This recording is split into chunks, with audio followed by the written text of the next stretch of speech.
This begins part 3 of 4 of the recording, Who Will Protect My Children? The Journey. Continuation of blending it all into understanding. To report the details of all the events and experiences that provided all the essential information useful to assembling the pieces of the puzzle about the depth and breadth of our creative power and creative ability, and the relationship of our creativity that lies within each child, is too large to be addressed here. It would require a book about my life. Consequently, only an outline of the most important aspects are discussed here and elsewhere in related recordings. Some details about the journey are discussed in the first half of the YouTube recording, Creativity and Transpersonal Psychology. Also, there are the YouTube discussions on the topic of the Life Path threads, where details of the journey are discussed to provide examples of life experience that may be useful to caregivers in looking to nurture the creative spirit and heartfelt passion in themselves and others. As said above, the journey itself for the first 40 years of my life can best be characterized as just going along with events as they occurred. I was led through a variety of different experiences to gain the experience and knowledge that I needed to eventually understand about our creativity and the creative power and ability that we have. In this journey, events were very synchronistic. There were a variety of situations which I faced that I would say were sort of kind of magical in the sense of how people intervened in my life. The synchronicities helped to chart the course that I was on. In particular, I was led to a variety of experiences that groomed me for the job offer which I initially refused, and then heard the voice asking, "Who will protect my children?" But then, in some ways, my mind initially thought I did not have the experience, but then when I actually got into the job, I found my understanding was more than adequate for what needed to be done. I could see how I was very much groomed for this particular job, which in turn presented the problems that were needed to be addressed to improve the overall operation of safety and health of the organization and its nuclear operations, to which laid the foundation for an exploration into our creativity. The challenge was how to get individuals out of the confines of the box in which they placed their creativity. A key understanding: seeing a flower blossom. One key to the journey of understanding the existence and unfoldment of the creative spirit and its heartfelt passion within every individual was a 2-year experience with a 28-year-old lady with breast cancer. The details are discussed on my website in the discussion topic, The Unfolding Flower, A Perspective on Health and Healing. The bottom line was what I observed in the changes in her personality and outlook on life over the course of her treatment and biofeedback work in which she engaged. I experienced seeing a very tough lady blossom into a tremendously beautiful individual. In essence, I saw the creative spirit and its heartfelt passion as the seed of the gifts the individual incarnated to give. I found in having spent this time with her, I could now look at any individual and spend some time getting to know them, and I could tell how far along they were on the path to blossoming. I could see their unfoldment analogous as a seed planted in the ground that would germinate, grow, bud, blossom, flower, and their fragrance go into the world. I understood how to garden these flowers, and it was inherent within my being. It was what called me to garden at an early age. For part of me, gardening was part of my life path. If I had to summarize what I observed, was to look at how is the individual using their inherent creativity to respond to life. It is to look and see what are the fruits of their creativity as seen in how they are living and responding to life. How this experience was key to the journey is that about 10 years later, there was an individual who worked in the same office with me who was overwhelmed by difficult events they were being asked to face in their life. In essence, their heart was tremendously burdened and being smothered by life. It was very clear they weren't able to live the passion in their heart. Being drawn by a profound compassion that arose within me, I was intuitively led to choose to apply what I had come to understand about our creativity and this creative spirit and its heartfelt passion to free this individual's heart based on what I had learned about our creativity. In essence, I experienced a flower that was stunted in its growth, much as I had seen in the 28-year-old lady with breast cancer. But now I knew what the blossoming flower looked like. In applying the creativity which I learned and held focus on the blossoming flower, I was intuitively led to create a series of rituals, a couple of metatheaters, and create some circumstances that would change their perception. Nothing special about what was done, but in hindsight they could all be called somewhat shamanic. What happened in attempting to free a heart surprised me, and three things occurred. One was I did free the heart of this individual, and out popped the spirit, just as I observed 20 years earlier in a religious spiritual context. I was involved with a charismatic group such that you would pray over the individual to call forth the Holy Spirit, as in the Christian Pentecost tradition. However, when I prayed over the individuals, in addition to this spirit appearing, they also reported I healed them. This occurred repeatedly at two locations 120 miles apart. With my opinion at the time, I was not interested in confronting the church or the medical profession about what healing was about, so I walked away from it all. However, now in this current context with this current individual, it was totally non-spiritual, non-religious, and very much earthly, for it involved the body and the feelings arising within the body. I observed the blossoming and the flowering, which was quite profound. In almost the twinkling of an eye, I understood the universe did not work the way I was told and was taught. My world was shattered, and I completely had to look at life differently and understand what it meant for me and for my life. Three things occurred as a result of this experience. The time capsule. The first thing which occurred was how this event amplified the transition, moving from the unconscious portion of the journey to the conscious portion. In many ways, it was like it was a time capsule which opened. Prior to the opening of the time capsule, there was what I would call magic and synchronicity in my life. My life was characterized by following an internal feeling. My passion was more about what was interesting and internally satisfying to guide my life. Awareness before the time capsule opened was sufficient to allow me to get the experiences I needed to have. In hindsight, I could see how I was being groomed, even though I wasn't consciously aware of being groomed. If I would have been more conscious about what was occurring, I have no doubt my mind would have interfered with the experiences I needed to have. After the time capsule opened, the synchronicities were still present in my life, but the magic seemed to evaporate. But it evaporated in awareness. As I became more aware of how creation worked and how we pulled things into our life, the magic now became an awareness. As I became more aware, I could allow certain opportunities to be more available to me.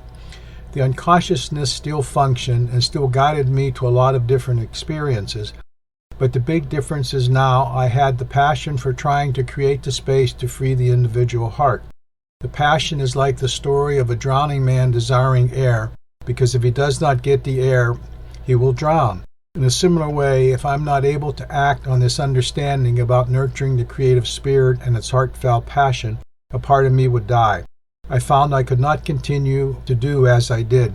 Rather, I had to direct my time in some way, in some other way, to nurture the creative spirit and its heartfelt passion. How I focused myself became more important. I became more aware of how I direct my attention and awareness, and started to navigate from the heart more profoundly. I trained my ego to support the desires of my heart rather than the desires of my mind, trying to determine which way to go. The god of the underworld. The second thing which occurred was I saw the Greek myth of Persephone being captured by the god of the underworld play out before my eyes. I saw very clearly how this freed creative spirit became captured by the human mind and all of its past thinking and beliefs. Quite simply, if a new and more adequate paradigm is not available for this creative spirit to live by, it will be simply captured and bound by its past. Here I need to make a comment. When I felt the profound compassion to apply what I learned about our creativity to free this individual's heart, I said previously, I remember telling God, as I understood God, either help me or get the hell out of the way. I will seek to free their heart even if I end up in hell. Then I experienced the myth of Persephone play out before my eyes. In hindsight, I did end up in hell, and it took a journey through hell to understand how the god of the underworld, our own human mind, captures and imprisons our creative spirit and its heartfelt passion. On the point of the god of the underworld, it's not evil. Rather, it's just self-serving, and it just thinks it understands, but it doesn't, for it is limited. The journey of exploration of our creativity was about understanding how the human mind creates the hell and holds our creativity and its heartfelt passion in prison in a cage of its own making. The knowing. The third thing which occurred, I received what some people today would call a download of information.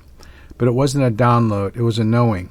It was like standing up atop of a very high mountain, looking out, seeing the whole valley and everything that was in the valley. Or it was just looking down from a bird's eye view, seeing the whole overall valley and everything that was in it. The challenge was then to descend down into the valley and knowing and remembering what was in the valley. But being down in the valley with all its details, as opposed to looking down on the valley, it is easy to get lost. It took a little while to get bearing and direction in terms of what this valley was all about and what was being asked of me. The information that I received was somewhat different than what most people understood about creation, and that is why I spent a lot of time trying to verify the understanding. I initially wrote up what I understood about the knowing and the insights at the time the best I could, but then spent the next basically 20 years verifying, refining, and expanding the information. For a while, I wondered if what I come to understand was imagined or real. The more I looked to confirm or deny the understanding I received, I seemed to only find verification of the understanding. Additionally, the more I sought to verify the information, the more the verification would show up to verify it. This knowing became a guiding light for much of the journey of exploration into our creativity.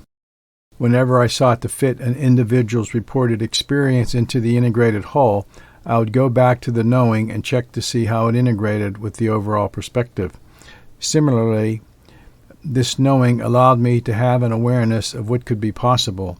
As such, I have been not surprised as to what anybody reported, for I did have the knowing to see how to integrate it with the whole.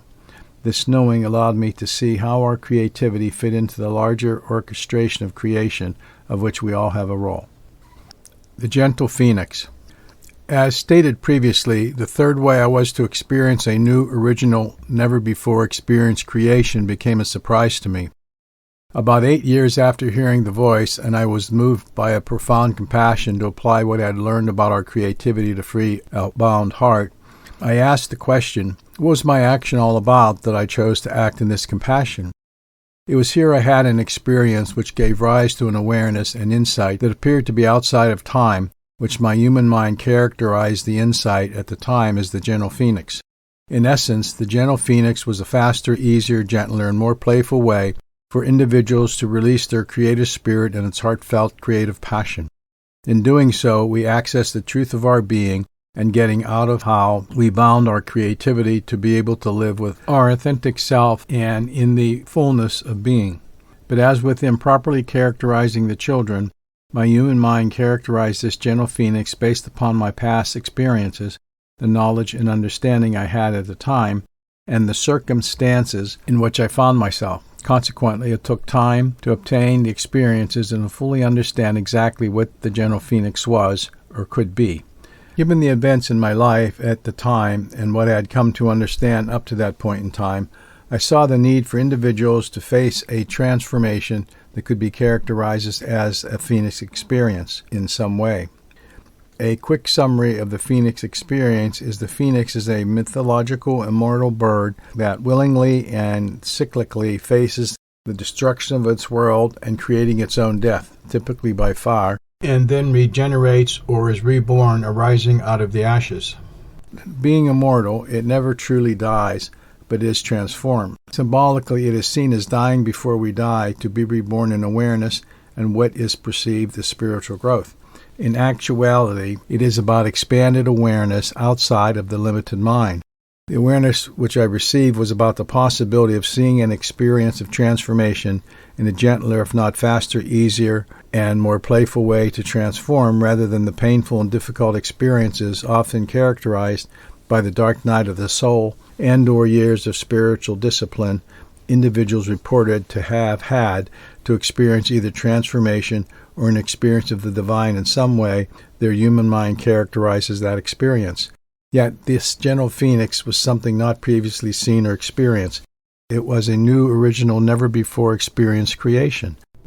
I never heard such a concept existing until it appeared in my life. The best that can be said about it was a vague concept that could fulfill a perceived need for transformation and have attributes of a faster, easier, gentler, and more playful methodology as compared to that which was experienced in the past.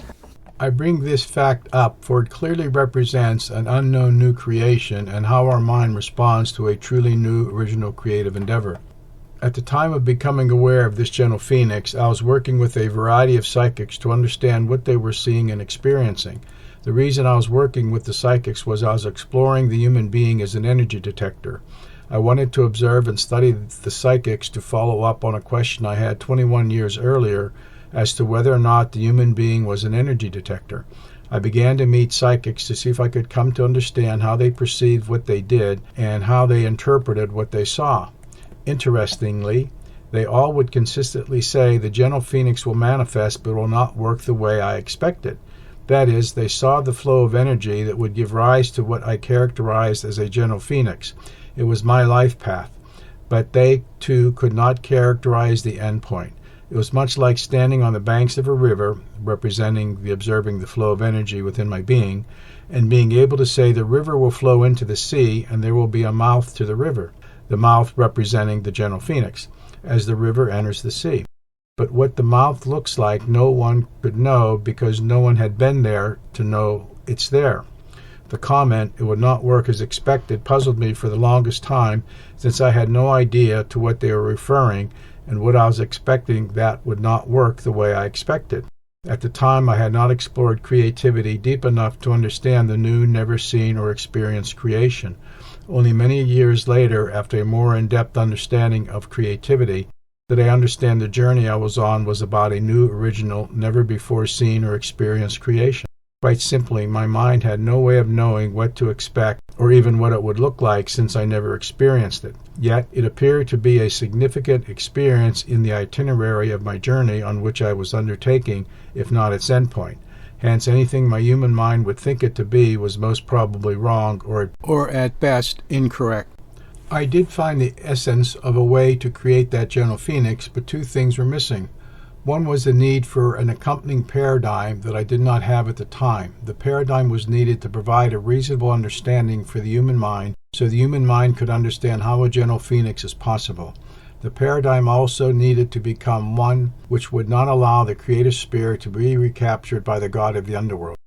The second thing was I needed to have all the pieces, but it appeared I could not properly complete the puzzle. When I received the last piece of the understanding for the journey of exploration into our creativity in May 2024, it also provided the piece of understanding I needed to see how the gentle phoenix came together. Here I need to note again the concept of the gentle phoenix was a new, never-before experienced creation by my mind.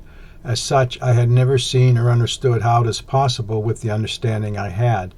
Now, with the understanding of our creative spirit and its heartfelt passion and what was gained in the exploration of our creativity, a gentle phoenix clearly became possible. However, what I did not realize, it was only with the information I received in May 2024 that completed the understanding how and why the gentle phoenix is possible. This completes part 3 of 4 of the recording, Who Will Protect My Children? The Journey.